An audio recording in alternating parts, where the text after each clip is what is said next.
Fala aí pessoal, falei que ia gravar um vídeo, graças a Deus. Bom, vou ser direto ao assunto, vamos lá. Eu nasci num lar evangélico, né? Todo mundo sabe, isso não é novidade pra ninguém. E a minha transição pra Santa Igreja Católica foi ancorada em três pilares, né? Educação, beleza e abertura à vida, né? Então, por volta de 2016 eu conheci o professor Olavo de Carvalho, 16 ou 2015, mais ou menos assim. E o professor Olavo de Carvalho foi a porta de entrada para eu conhecer a fé, porque até então eu não tinha tido nenhum contato com nenhum católico verdadeiro que vivesse realmente a fé católica, né? Então eu conheci o professor Olavo de Carvalho, via as postagens e via que ele era muito inteligente. Eu falava, caramba, como é que esse cara sabe isso tudo e é católico? Porque ele não é protestante, né? Eu me fazia essa pergunta. E eu fui vendo, fui adicionando os alunos, sem saber que muitos alunos eram ex-protestantes também. Então eu acabei me vendo nesse ciclo de alunos do professor Olavo de Carvalho e alunos que criaram o instituto, né? Como o Instituto Borborema, também que é um oásis, né? Se for comparar com qualquer universidade brasileira hoje em dia, o Instituto Borborema, eles têm os melhores professores. E nisso tudo, nesse mar de conhecimento, eu acabei me perguntando, caramba, por que nós protestantes não nos preocupamos tanto com cultura, com beleza, com a arte? E o protestantismo, né? O protestante tem grandes, né?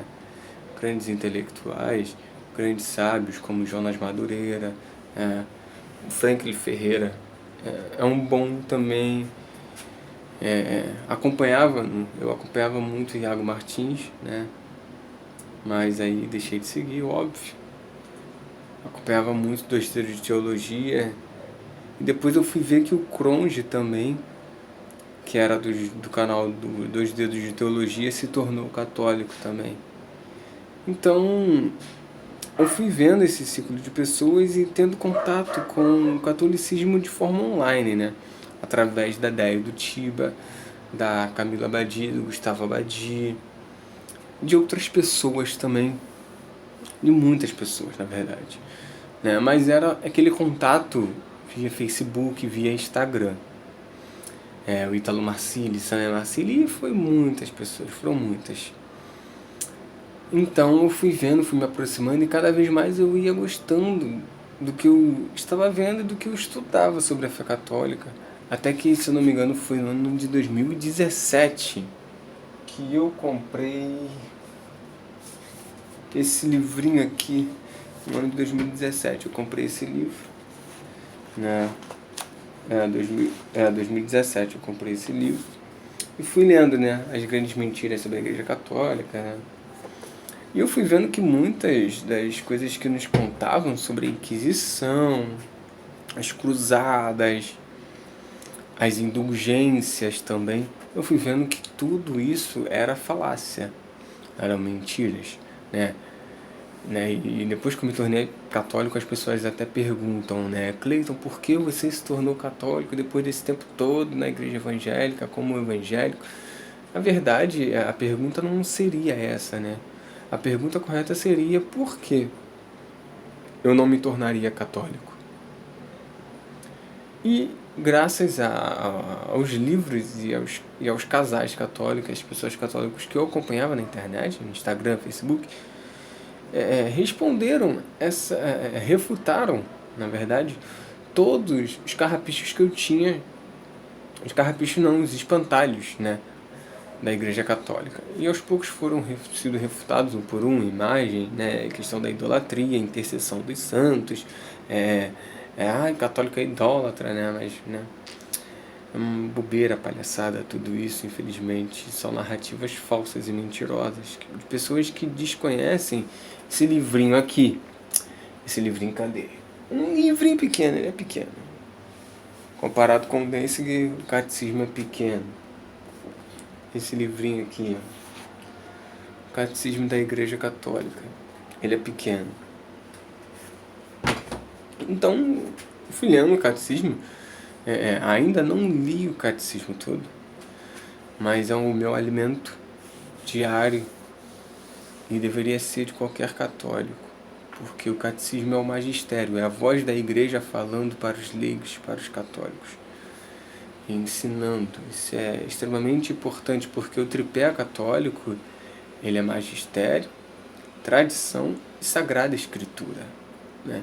E a Bíblia, por exemplo, também foi um dos argumentos que me fizeram ver a verdadeira história dos livros canônicos, como foram feitos, como foram selecionados para que todos os livros católicos se tornassem o cânon bíblico, né? O pessoal fala muito, só foi definido no Concílio de Trento. É verdade. Será mesmo?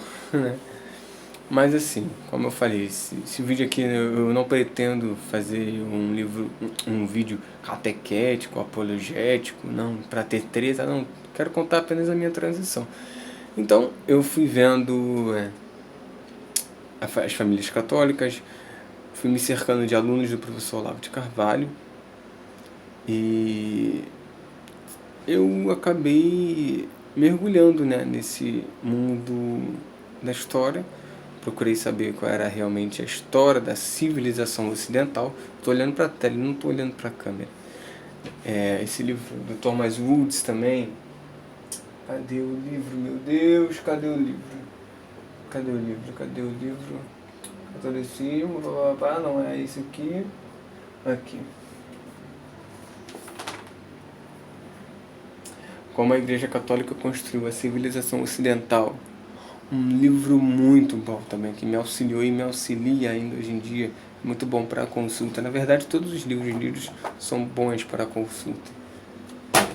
Então foram milhares de vídeos e livros, e um dos vídeos que fizeram com que eu abrisse os meus olhos foi o vídeo do Padre Paulo Ricardo sobre a abertura à vida aos anticoncepcionais, né? Eu e minha esposa, minha esposa não tomava nenhum remédio, né? No começo, antes do casamento, ela chegou até a tomar, porque o ginecologista receitou, mas durante o casamento eu falei, não, isso aí esquece. Então, ela nunca tomou, graças a Deus, mas eu fazia coito interrompido e utilizava a camisinha, né? Não tem vergonha de falar isso, né? Então, eu fui vendo, né, e principalmente esse vídeo do Padre Paulo Ricardo fez com que as escamas dos meus olhos caíssem para a questão da abertura à vida e quão danoso são os anticoncepcionais, né? Então, eu fui vendo esse vídeo, eu falei, caramba, e agora? Até que um dia minha esposa estava na cozinha e ela falou, né, e agora, amor, como é que a gente vai fazer? A gente, graças a Deus, a nossa transição foi juntas, né? E no mesmo período em que nós estávamos nessa transição,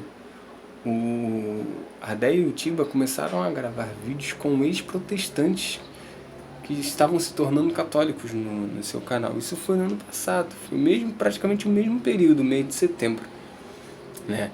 Então, nós assistimos e eu falei, caramba, e é exatamente isso, é totalmente diferente. Quando você tem conhecimento da verdade, né, e conhecereis a verdade vos libertará. É como se você recebesse a carta de liberdade, né? Arrancasse as algemas da mão e falava, nossa, caramba, eu estava preso. Não estou dizendo que a igreja evangélica me prendia, tá, gente? Pelo amor de Deus. Né? Ou me amarrava em determinadas doutrinas, não. Não era impedido de fazer nada, pelo contrário. Sempre tive muita liberdade de fazer aquilo, a minha vocação, né? Então, eu fui vendo essas questões da abertura à vida, a questão da educação, homeschool também. Eu me apaixonei pelo homeschool, pelo ensino católico, pela doutrina, pela pedagogia católica, na verdade. Então, tem o Centro Dom Bosco aqui no Rio, no centro da cidade, na Rua do México, que são bons demais, publicam excelentes livros.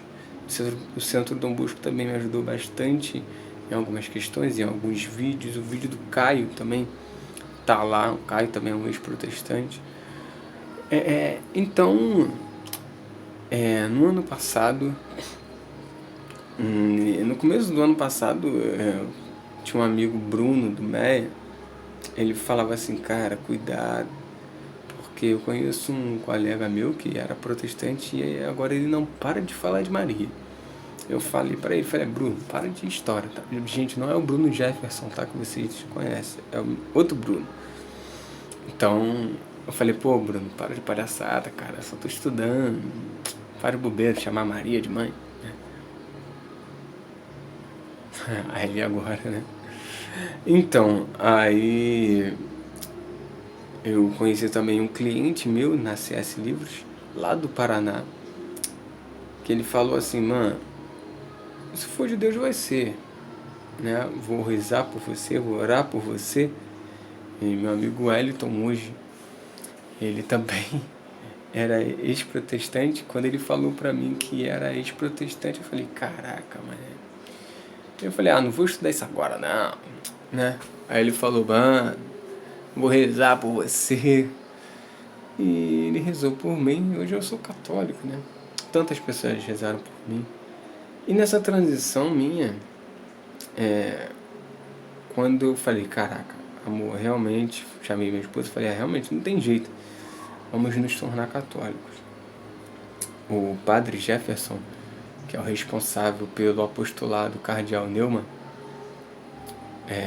me ajudou bastante. Na época ele era diácono. Sua bênção, padre, sua bênção. Isso foi extremamente importante na minha vida. E logo em seguida, o Wellington me passou o contato do padre, na época diácono. Eu estava em Madureira, eu falei com ele, padre, eu não estou em casa no momento. E ele me respondeu na hora, ele falou, tá, que horas você chega? Eu falei, eu devo chegar em casa umas 2, 3 horas. Aí ele, assim que você chegar, você me chama.